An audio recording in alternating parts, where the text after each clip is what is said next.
thank you so much to Melissa and MusicTT for having me.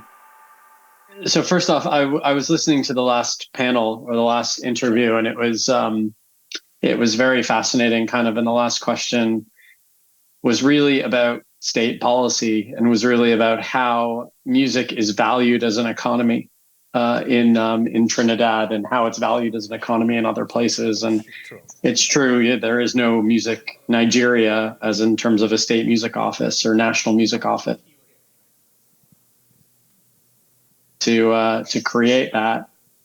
And yet there is a MusicTT, which is quite fascinating. So this, so wow, this is me. My name is Shain Shapiro. I do live in London, as Melissa said, and I founded a company called Sound Diplomacy in 2013. Sound Diplomacy works with cities and governments all over the world on music strategy and policy. Some of you guys may have remembered a few years ago before COVID, we worked with MusicTT on the music sector strategy as well. We've worked in about 130 places in 30 countries, and I also consult on music policy with the United Nations, the OECD, the European Commission, the Nordic Culture Fund, and lots of other intergovernmental agencies. We also run a conference series called Music Cities Events, which brings cities together from all over the world, as well as national, regional, local governments to talk about how to invest in music and music policy. And in 2021, I set up with many others, a new nonprofit called the Center for Music Ecosystems. And we're dedicated to research and strategy to help prove that music is a catalyst for social good and that every government should invest in it. So this is me over the last few years. But in addition to that, I just wrote a book. Well, I didn't just write it. I've been writing it for years. But finally it's done, which is very nice. And it comes out in September. And it's called This Must Be the Place, as you can see. And people have said some nice things. So I'm just going to kind of add a few of these on the screen. I feel quite lucky that these wonderful people, including my friend Richard Florida, gave me a nice quote. But really, the idea behind this book and the idea behind this conversation is really how we can link together both public and private sector to collectively invest in music together, and how music is in and of itself an economy that deserves the same investment as any other economy. And certainly in Trinidad, there is a ton of music. I know that. There's some incredible artists. Obviously, you have indigenous, historical music, you have carnival, but we also know that really fighting for it as an economic good still is a challenge. So I'm going to run you through a little bit about how we think about how music is valued and how some countries are doing it and how the sector is evolving. So again, I can't see anybody, so it's always weird when I'm just talking at a screen and I have no idea what you guys are thinking or what, or how you're responding to this. So I'm just going to assume that you're loving everything I'm saying and that it's fantastic and go from there. So I'm sure that everyone had a glass of water today. Usually I point to someone with a water bottle and say, have you had your glass of water or your several glasses of water? Because it is important to stay hydrated. But the reason I have this image on the screen is because a whole infrastructure is set up and has to function for this moment to happen, for that water to get into that glass, to get in, so that we can drink it. A whole host of things have to happen that most of us don't really pay attention to, right? From pipes to distribution to desalination to water filtering to bottling and so on and so forth. There's a whole industry that is in place that gets something to us that we use when we don't really even realize the industry and the ecosystem and the supply chain involved to get it to us. And I believe that exactly the same thing happens when we think about and when we listen to music. Because when we're listening to music, when all you guys are at Carnival, you're probably not thinking about all the logistics that went into ensuring that all those, let alone the music, all those costumes were made and all those costumes got to the right place, to all the concerts that happen during Carnival. Or when you're at a show, are you really thinking about the catering backstage? Are you thinking about the accountant Or are you thinking about how that instrument was made? Because remember, when you're playing, a keyboard didn't just emerge out of thin air. A guitar originally was a tree, and there's a whole supply chain, a whole economy behind this. And when I say, why do we invest in music? Well, I believe that if we break it down into its component parts, if we really look at the supply chain and the ecosystem behind music, and then we act as translators, right? We say, okay, well, in order to get the thing that we all want, which is, access to music, whether it's live, whether it's through a streaming service, whether it's buying a vinyl or listening to the radio, to have that happen doesn't just happen. There is an infrastructure, there is an ecosystem, there is a supply chain behind all of this. And similarly to water, it kind of happens behind the scenes, and a lot of us don't realize that it's happening. But clean water only matters when you don't have it, right? And I believe the same thing with music. So the reason we invest in music is so we can have this experience, and they can have that experience, and they can have that experience. And of course, they can have that experience.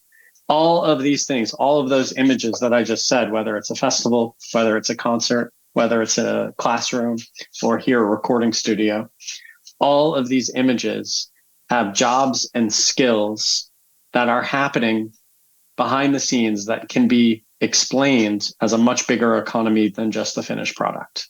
And when we talk to governments, whether they're state and local, we always go and say, well, music is going to create jobs for you, right? Music is not just about the end result. Music is about the economy that comes in the process. And I believe that's what the previous speaker talked about when he was talking about engaging with brands and the fact that so many different opportunities can come through working with a brand other than just the music itself. Same thing happens here. But most people, especially ministers, especially those who work in government, and I know this is a generalization because I'm sure there's a lot of government ministers who are also musicians. I believe that we're all musicians, really. We're all born with an instrument. But most people have no idea how the sausage is made in music, really, how a studio works. I'm not sure if you can see my mouse, but, how that works and how that works, not the guy's head, but, the behind it, how Pro Tools works. Very, very few people really know what goes into what makes a record, all the jobs, all the skills.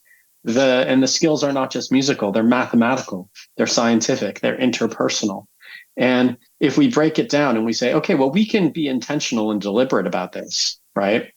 We can build up an economy through this if we think about it as an economy, but we have to prove that it is an economy first. And we do that by explaining all the jobs and skills that go into this. Because one thing that is true is the music industry is in a really, really good place if you're in some sections of the music industry.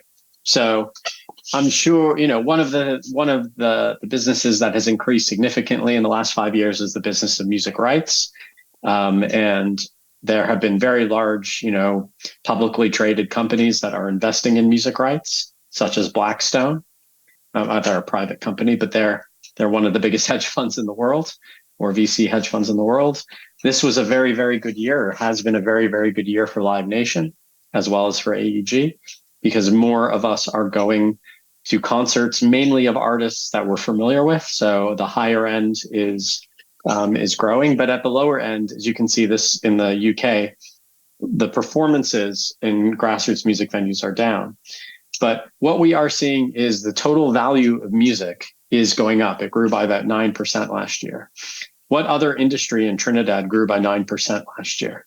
Obviously, I would ask that if I was there and with you in Port of Spain, but I don't know how many sectors grew by 9%.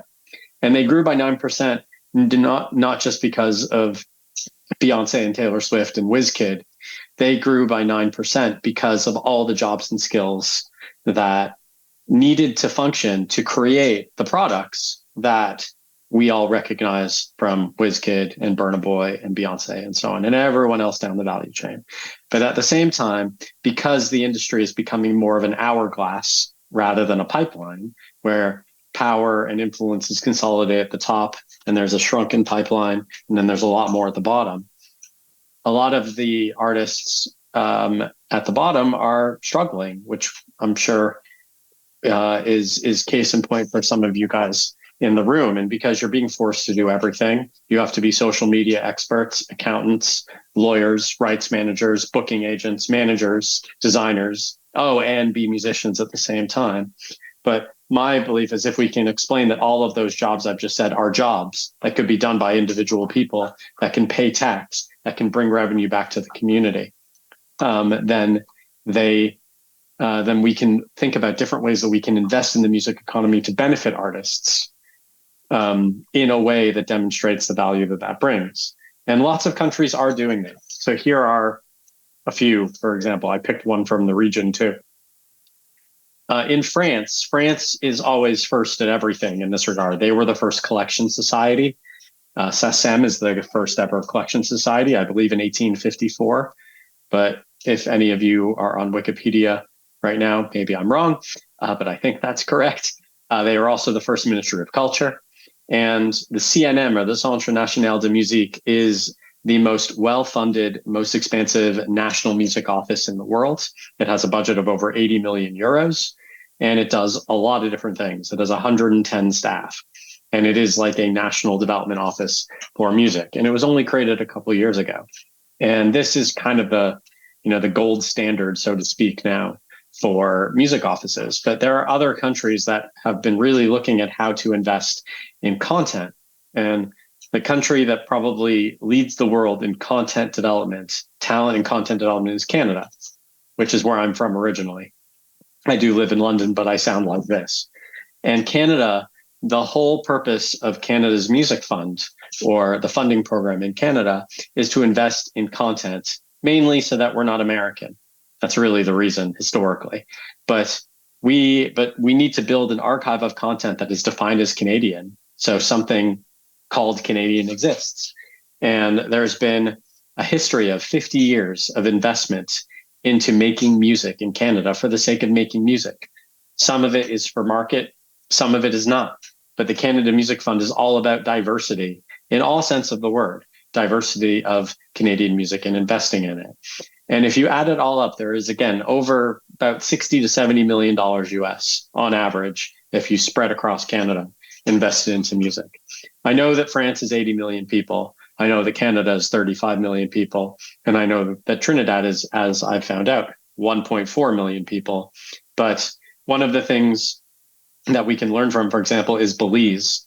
So Belize is a much, I believe, smaller country than Trinidad, but the government, we're working with the government at Sound Diplomacy, the company I'm chair of, to really think about how to invest in content creation in Belize. And they're doing two main things. They've set up a couple national music festivals that are structured to support emerging music. And they are also creating education and recording facilities, gold standard recording facilities, that also have the technology built into the studio so that when all the music is recorded in the studio, it is automatically registered. So the ISRC codes or the other codes are properly put onto the music before a human being can screw that up. And I know that the registration of music, the understanding of music IP, is a challenge in many markets. And technology can be built into the product, built in rather than bolted on. So the government knows that the music is being registered, and if it makes money, then taxes can be paid back to government for that investment. And the other one, obviously, is the European Commission, which has a slew of programs called Music Moves Europe, dedicated to what they call the music ecosystem, which is not just based on the music industry, but based on the entire framework that music can bring to improve society, which I'm going to get into in a second. So there's 4 different ways that they're investing in music here, these 4 countries, but they're investing in music because it makes money, but they're investing in music as well because it is a way to diversify one's economy, which I'm going to talk about. So I would say, give me an example. I'm going to give you an example of a bunch of guitars, right? So there are programs, one in Norway, for example, that actually provides tax incentives to guitar makers, right? There's one in the state of Alabama as well in the US. And this is just an example of every country can really think about their music ecosystem in a more diversified way. It's not just about making music. It's not just about Carnival. It's about the entire ecosystem. And Trinidad can be a market leader or a regional leader in many different things. Maybe not making guitars, but maybe making other instruments. Obviously, steel drums, for example. And there could be a structure on how we can incentivize makers, how we can teach it, how we can grow that sector so we can sell more steel drums that are made in Trinidad. Or recording equipment. In Iceland, there's a recording tax credit. So anyone is welcome to fly to Iceland and make a record in Iceland, and you get 25% back of what you spend. So if anyone fancies a trip to a colder place with good recording studios, if you record in an Icelandic studio with an Icelandic producer or in partnership with an Icelandic producer, you get a rebate. And there are many similar programs across the United States, France, Spain, Australia, and other parts of the world. And a recording industry tax credit is a really great way to not only invest in the infrastructure to build up the quality of the recording facilities, which is still important in this day and age, but also build up training for engineers, producers, and so on, and create more music, more saleable music. And here is another one about live entertainment training. So there are a number of programs. There's one here in the UK, for example, that essentially offers grants to train up riggers, sound, lighting engineers, and kind of ancillary jobs that may not be the person on stage, but the person on stage will not look as interesting if they're not doing their jobs at the same time. So again, it's not entirely about making music, but it's about how governments can look at the wider music ecosystem and the different jobs and skills that are in it. So, we always go to governments. Government's like, well, why should I care, right? And if I care, how should I care? And first off, the most important thing that we always state is that this is investment. This is about making money. This is not charity. This is not funding. This is not grants. Those are all well and good. If you want to if you want to support music out of the kindness of your heart, fantastic. I'm a supporter of that. But this is about the fact that music grew by 9% last year, and strategic, intentional, and deliberate investments in music make countries money. Because remember that if we invest in intellectual property, if we invest in music rights, and we invest in education, a song can be a pension. I'm sure a few people in the room may know people who have paid off mortgages with songs. I certainly know people. Unfortunately, not me, because I was a terrible musician. So in addition to that, this is about infrastructure. It's not just about music infrastructure. It's about collective infrastructure. I know one of the projects that I know MusicTT has worked on, which was, I think, in the strategy that we were lucky enough to work, was developing a music district in the Port of Spain. I know that COVID, there were some challenges, but this is about how we can incorporate in music infrastructure, whether it's venues, studios, rehearsal spaces, better public space, better facilities in hotels when tourists come, a better relationship with cruise ships, whatever, how we can build the infrastructure in so that we're making one investment and tracking it rather than constantly having to bolt it on. And the more professional the infrastructure, often the more professional the product. In addition to that, I believe that music education, whether it's learning how to play an instrument, learning the business, or a combination of the two, is not just a tool to build your music business. It actually is a tool to create better people and better musicians. Music is an incredibly powerful interpersonal tool, right? When we're all in big bands growing up, or if anyone was in a band, or if you're in a band for Carnival, it teaches how to work with other people. It teaches being regimented, and so on and so forth. And it also teaches empathy, which is something that we all need more of. And I believe that if a government is trying to invest in social programs, music education is one part of the social program because it builds community. And I've always said, if you're strumming a guitar, or you're singing, it's quite hard to shoot somebody or stab somebody. And we always find that incorporating music into community programs and being very intentional about music as a social investment in communities is also a harm and crime reduction tool. And also, music is additive, right? just because one artist in Trinidad is successful doesn't mean that another artist will be less successful, right? Usually success leads to more success. And at the same time, music is something that will always be added to everything that we, I believe, hold dear. And if anyone has been to a wedding or a funeral without music, then what is wrong with you? Like, that's mad. And obviously with Carnival, which is worth millions and millions of dollars to your government, it brings in tourists and so on, that wouldn't exist without music. And we need to be investing across the board so we can create stronger, more impactful events like Carnival, but also because it will improve the country as a whole over time. And lastly, music is a health and well-being tool.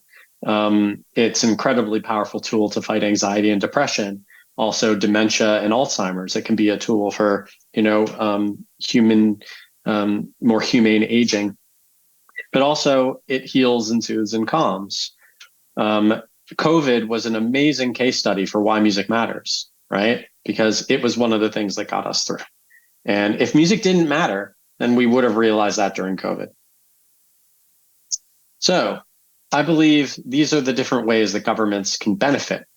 Because why does it matter from investing in music? First off, every government is trying to raise capital and service debt. You tend to do that by promoting business or by promoting investment. Music is an incredible tool to build a talent, to build attractiveness of a place, right? And to improve quality of life and to attract and retain talent. So everyone who's being educated in Trinidad at the university right now, you want them to stay and start a company in Trinidad and pay taxes in Trinidad, I guess, and Tobago. And music, again, if we have a deliberate and intentional strategy, as some of these countries have done, and as the private sector continues to invest in, then we're able to do that. And as we say, music can help foster responsibility. Music can help bring people together at a time when I believe we need to be brought together more. And lastly, I believe the music is an incredible soft power tool. I knew about Carnival when I was a kid, growing up in Canada. Obviously, we have ours, but they're nothing like yours. And MusicTT, because you already have a built-in music office. You've got Melissa, you've got incredibly passionate people really, really focusing on music. There is an incredible tool to foster diplomacy and do it in a way that is developing an industry that is non-extractive, right? So this is not about getting more fish out of the ocean or more oil from the ground. This is about mining what's in our heads rather than what's in the ground. And mining what's in our heads is a renewable resource. Because I believe that if we think about it, if we think about the talent that you have, if we think about the tourism infrastructure that you have, if we think about the history as well, and the stories and the narrative, Trinidad and Tobago is a market leader in music. You should just act like it and invest in it, because this is one of the benefits, right? This is community development. What I see here are people who work together, people who are humble, people who are empathetic, and also people who know how to play the tuba. Or this one, which is the best picture I could find to reference health and safety. It's quite a hard image to get, to be honest. But again, to me, this is all about identifying how to make a place healthier, how to make a place more sustainable. And if music is incorporated in to our health and well-being, into your health budgets, think about the other money that you can save. Or this, right? This is about 20 different jobs I can see or feel in this picture, right? Just look at it for a second and try to count all the jobs that are in this picture right now, whether you can see them or they're happening behind you. Every single one of these jobs pays taxes. Every single one of these jobs could be a company. Every single one of these jobs could bring benefits and wealth and revenue to TT. And lastly, this is a picture for, vibrant nighttime economies and communities, right? Every place is trying to build a vibrant, safe, and healthy evening and nighttime economy. Every place is trying to be vibrant as well, and music can do that. And it can make places better. So this is a picture that I love this picture of Rio. But it's to me, this is a perfect picture that symbolizes to me the beauty of people and the beauty of place. And if we think about the role that music can play in community development, if we think about the role that music can play in economic development, if we look at how other countries are doing it, so they're investing, again, in talent development, in education, in health and safety, in community development, in intellectual property, and doing it in a structured, holistic way that is deliberate and intentional, we treat music as a priority economic sector, much like we treat tourism, or we treat energy, or we treat fisheries, or computer science. Then the benefits of music will be significant. So in Trinidad. So I hope I can't see you, I can't hear you. So I'm just hoping for rapturous applause, obviously, and no one throwing eggs at screens. Or tomatoes or peaches. But if you want to get in touch with me, that's my email. The book comes out in September. I would, obviously, if you're interested, you can go to my website and pre-order it. It is available around the world. And thank you, Melissa and MusicTT, for having me virtually at the event. Shain, are you hearing that rapturous applause? Nobody is throwing anything at the screen, Shain. I can see a couple people. I heard something. Oh, well, good. Thank you. I'm happy to answer some questions, comments, whatever you'd like. Yeah, so those persons who have questions, Mate is going to walk to you with the mic just so that you don't walk in front of my camera, right? Yes. So just put up your hand and he'll cut to you. Don't all go at once,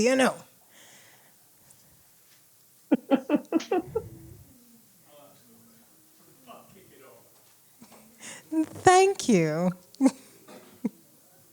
Now, all they like to pull me in a huddle on the side and be like, Melissa, let's talk about the state. Let's talk about music. All they get to talk about it now, and everybody hand down, and nobody come and talk to me after. Yeah. Right. Hi, everyone. Hi, Shain. All right. Roger Saloom here. Oh, okay. Hey, Roger. Where are you at? All right. Information, very important in making decisions. One of the challenges I think we have in Trinidad is access to data. And if we have data, and we're fortunate to have data, it's probably inaccurate because it's outdated. So one of the challenges, I think, and this connects to the investment and trying to convince the investors wherever in the world they want to have access to data. In the absence of having the data, what do you suggest you do to attract investors or investment opportunities? How do you go about attracting the investor? We don't have any data. Yeah, go ahead. Sorry. I'll try. You do have some data, but you're right, it's outdated because we did it 5 or 6 years ago, and it probably isn't entirely correct. We tried our best, though. But it's a very what I tend to do first off is, as one thing is, humans are narrative creatures, right? So we storytelling is really important. And the storytelling of the value of music usually is just about the end product, is that music is great. Listen to this music. And the storytelling that we try to do is to uncover the economic environment or ecosystem that needs to function, or that wouldn't, that is bringing jobs, to a place that music is reliant on. So the first thing is to build a narrative around which we try to do, around explaining that music is much more than music, because most of the people that you're trying to convince, they probably haven't heard it that way. Second is the industry itself has to sing from the same hymn sheet. most of the we have a couple sayings at Sound Diplomacy. One is everyone has the same unique problems, for the most part, which tends to be true. And two is the music community tends to not communicate in a singular way. And that gives government an excuse not to do anything. So when government isn't talked to in a very, frankly, idiot-proof, an 8-year-old can understand it way, then it's an excuse to move on to something else. And if music doesn't have if MusicTT doesn't come and say, these are the two things we need, and this is why we need it, and everyone backs up MusicTT and says, as a sector, and the sector has to be everybody, and that takes time, I know that, then it gives government kind of a get-out-of-jail-free card, for lack of a better word. And we found that infighting within music environments, ecosystems, just gives governments an excuse to avoid music in most places. So it's really important for the industry, however you guys define it, to be organized, to have talking points, to explain it clearly, which, because when you do that, regardless of the amount of data you have, you're giving governments less of an excuse not to respond. And it's always about that. It's about the path of least resistance to the buyer. So the less you have to ask someone to do something, the more chance they'll say yes. And I always say this. And then usually if that doesn't work, then one, vote them out, run yourself for governments, or identify, a way, help explain to them that working with you will be of electoral benefit. Because that's one thing that politicians pay attention to is, who votes for them. Good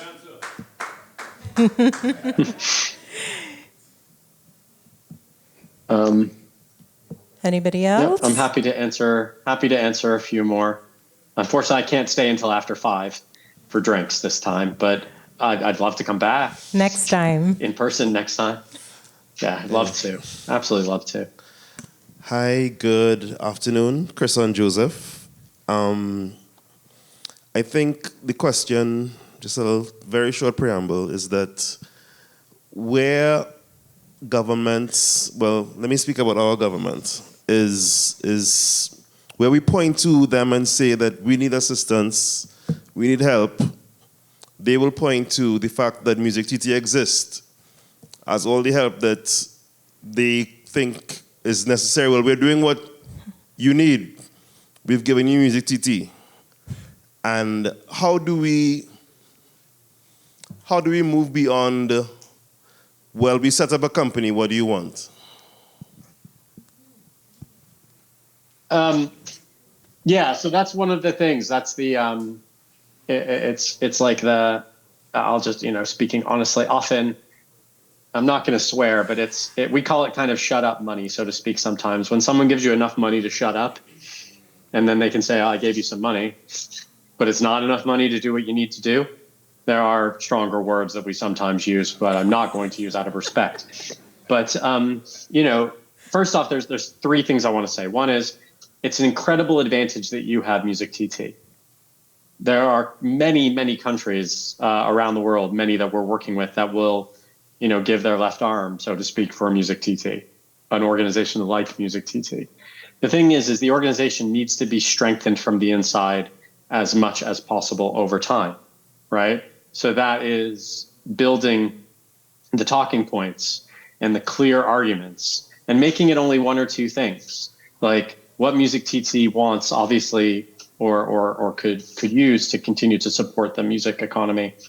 And and I think, you guys do an amazing job. But focusing on 1 or 2 specific things, whether it's a regulatory thing or an investment thing. And we always say focus on one thing that doesn't cost money, one thing that just takes political will, and one thing that costs money. Because if you ask for 2 things that cost money, you probably never get them. It's like 2 positives equal a negative. You've asked for 1. And I know there are lots of things in Trinidad from a regulatory perspective that could be improved that don't cost money to do. The last thing is some of the words that you used when you asked that question, you have to use different language. The word help is a really bad word. Don't use that. Like it's really important that the industry does not victimize itself, because the industry does it all the time. It's this starving artist, and I will swear here, bullshit, right? Where musicians are just as important as any other job to me, right? A musician is as valid as a farmer, as valid as a fisherman or woman. It's as valid as a restaurant owner, anyone else. A musician is a job. And if we start to say if we come at it from a place where we ourselves do not see ourselves as equal, then whoever we're talking to won't see us as equal. And it takes a long time to think, but we have to build that confidence to say we matter, and this is what we want, and this is why we want it. And then the last thing is demonstrating that if we don't get it, the country loses money. Simple, right? And that does require some research sometimes, or some work, or some capacity building. But there are organizations that can help. There's lots of research out there that shows how music works. And the final thing is I said that in my presentation, is most of the time when you're asking someone outside of the music economy for help, they have no idea how the music economy works. So it's often helpful to take a step back and explain. And it's hard, right? Most people don't understand that intellectual property is property, because you can't hold it, or that economic development doesn't need a shovel for it to be economic development. So I think that those kind of really thinking about the narrative, really thinking about ensuring that you do not unintentionally victimize yourself, and identifying two really important things that you think could be improved: one regulatory, one investment-based, financial-based. And do not use the word help. Do not use the word funding. Do not use the word, all that stuff is reductive. Investments, growth, revenue. Language is important. I hope that helped. That was a long answer. You're getting applause, Shain. Applause. Oh, wow. Well, any last questions? Means a lot. One more question? All right. Yeah. Hi, brother. Thank you for your time.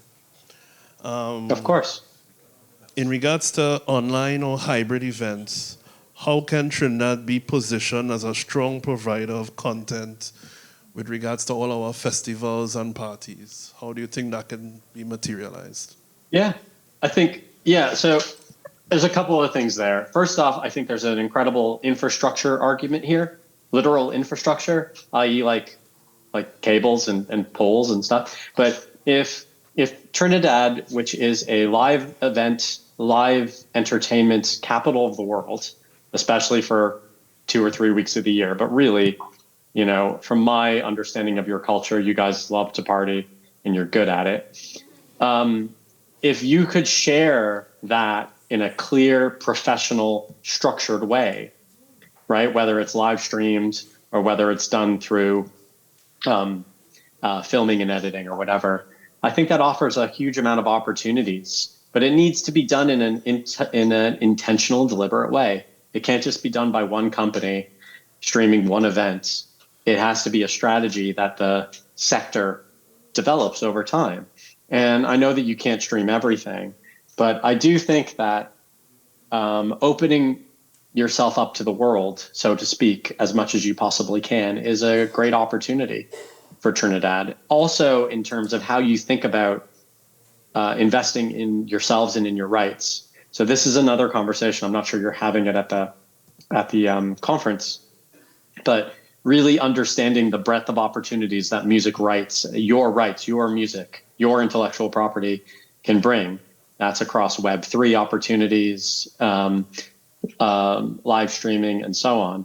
And dream up all the things that you think you could do if you just had the infrastructure and the investment. And then I think that there'd be an economic argument to do that. But it requires a change of thinking.